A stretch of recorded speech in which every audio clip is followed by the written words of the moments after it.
네, 시청자 여러분 안녕하세요. 오늘의 코인 앵커 문다연입니다. 오늘의 주요 경제지표부터 살펴보겠습니다. 뉴욕 3대 지수 어제는 엇갈리면서 마감을 했습니다. FOMC 회의 결과를 시장이 소화하면서 넘어갔고요. 또 나스닥과 S&P 500 지수는 사상 최고치를 기록했습니다. 지수로 확인해 보겠습니다. 네, 나스닥 선물지수 16,300선까지 올라왔습니다. S&P 500 지수 4,680대 유지하고 있고요. 골드는 다시금 상승을 했습니다. 1,790대 거래되고 있고요. 테슬라는 계속해서 연일 사상 최고가를 경신하고 있습니다. 코인베이스도 강보합권에서 마감하면서 10월 이후로 계속해서 상승세 보이고 있습니다. 비트코인은 63,000선을 내어주고 61,000달러 선에서 거래되고 있습니다. 오늘의 코인 주요 암호화폐 시황도 보겠습니다. 네, 비트코인 한화 기준으로는 7,350만 원대, 점유율은 43%대 초반 유지하고 있습니다. 일단은 비트코인이 횡보장세를 이어가면서 알트코인들이 돌아가면서 상승세를 보이고 있는데요. 비트코인과 이더리움은 일단 최고치를 경신한 이후로 한숨 고르고 있는 모습입니다. 어제 저희가 다뤘던 코인들이죠. 이 솔라나 같은 경우에는 연일 상승하고 있고 또 오미세고도 에어드랍 이벤트로 어제 가장 높은 수익률을 기록했습니다. 다만 어제 재밌는 사건이 있다고 한다면 BTS 소속사인 하이브가 NFT 시장에 진출한다는 소식에 같은 이름을 가진 하이브 코인이 40%까지 상승하기도 했습니다. 오늘의 코인 이슈도 짚어보겠습니다. 첫 번째 이슈는요. JP모건이 비트코인이 향후 14만 6천 달러까지 갈 것이라고 말했습니다. 금과 경쟁할 것이라고 전망을 냈는데요.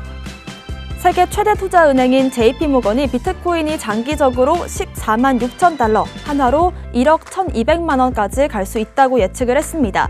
JP모건은 만약 비트코인의 변동성이 줄면서 기관들이 들어온다면 충분히 가능한 가격이라고 봤는데요. 14만 6천 달러를 전망하면서 4일 한때 6만 8,200달러를 기록했던 것보다 130%가량 높은 수준을 점쳤습니다. JP모건 시장 전략가는 올해 9월과 10월에 거쳐서 이 투자자들 사이에서 인플레이션 우려가 커지면서 비트코인을 인플레이션 해칭 수단으로 사용하는 것에 대한 인식이 커졌다고 봤는데요. 특히나 최근 몇 주 동안 인플레이션 우려감은 커졌지만 금의 가격이 반등하지 않으면서 오히려 비트코인이 좀 인플레이션 해칭 수단으로 더 주목을 받고 있다고 분석을 했습니다. 다만 이제 비트코인의 엄청난 변동성이 해결됐을 경우에만 이 정도 가격이 올 수 있다고 봤는데요. 실제로 인플레이션 우려가 심각하게 커지기 시작한 지난 9월 이후로 비트코인 가격은 약 32%, 금은 오히려 2% 하락을 했습니다. 사실상 밀레니얼 세대들도 암호화폐 투자를 더 많이 이어가고 있다는 걸 봤을 때 금과 암호화폐 경쟁이 계속될 것이라는 데는 의심의 여지가 없어 보입니다. 오히려 이 금 시장 규모가 얼마나 큰지를 생각해 봤을 때 대체 통화에서 금이 내몰린다는 건 장기적으로 비트코인이 오히려 좀 더 수요가 몰릴 수도 있겠다, 이렇게 분석해 볼 수 있겠습니다. 두 번째 이슈 보겠습니다. 로빈후드가 SNS 스토리에서 시바이누를 언급했습니다. 네, 미국 주식이자 암호화폐 거래 앱이죠. 로빈후드가 인스타그램 스토리를 통해서 암호화폐 프로젝트의 강점을 선택할 수 있는 객관식 질문에서 시바이누를 언급했습니다. 최근 청원 사이트인 change.org에서는요, 로빈후드에서 이 시바이누를 상장하기 원하는 청원 인원이 50만 명 목표 인원 중에서 48만 5천 명이 서명을 했는데요.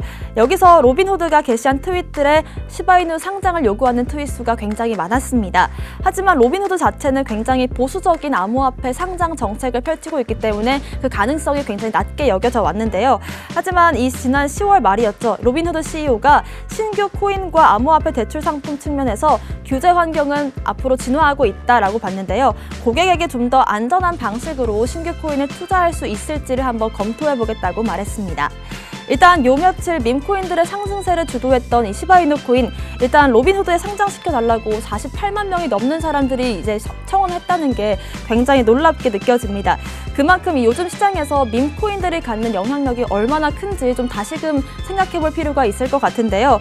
물론 이제 우리가 이게 기술력이 뛰어난 것도 아니고 이 인기가 언제 꺼질지도 모르지만 지금 이 시장세를 봤을 때 마냥 밈코인에 대해서 좀 웃고 넘길 게 아니라 이 영향력이 어마어마하구나 하는 걸 다시금 느껴봤으면 좋겠습니다. 마지막 이슈 보겠습니다. 네, ASX 상장 암호화폐 기업 투자 ETF가 첫 거래일 거래량 신기록을 경신했습니다. 네, 인베스터 데일리에 따르면 4일 호주 증권 거래소죠. ASX에 상장한 암호화폐 기업 투자 ETF가 거래량 기준 2,800만 달러의 거래량을 기록하면서 사상 최고치를 경신했다고 보도했습니다. 호주 증권거래소에 상장된 최초의 암호화폐 관련 ETF인데요. 해당 ETF는 암호화폐에 직접적으로 투자하는 건 아니지만 관련 기관들에 투자를 할 수 있도록 기회를 주고 있습니다. 투자 대상 기업에는 코인베이스와 라이엇 블록체인, 마이크로스트래티지, 실버게이트 등이 포함되어 있습니다. 일단 우리가 비트코인 선물 ETF도 그렇고 이렇게 암호화폐 기업 ETF도 그렇고 여러 가지 방면으로 좀 암호화폐에 직간접적인 투자를 할 수 있는 방향이 늘어난 것 같습니다. 특히나 이런 ETF 같은 경우에는 기관들이 들어오기 쉽다는 장점이 있는데요. 앞으로 또 투자의 지변을 넓히는 방안들이 많아지고 그만큼 좀 더 수요가 늘어날 것으로 보입니다. 오늘의 코인 이슈까지 살펴봤습니다. 저는 잠시 후 다시 돌아오겠습니다. 오늘의 코인 가자!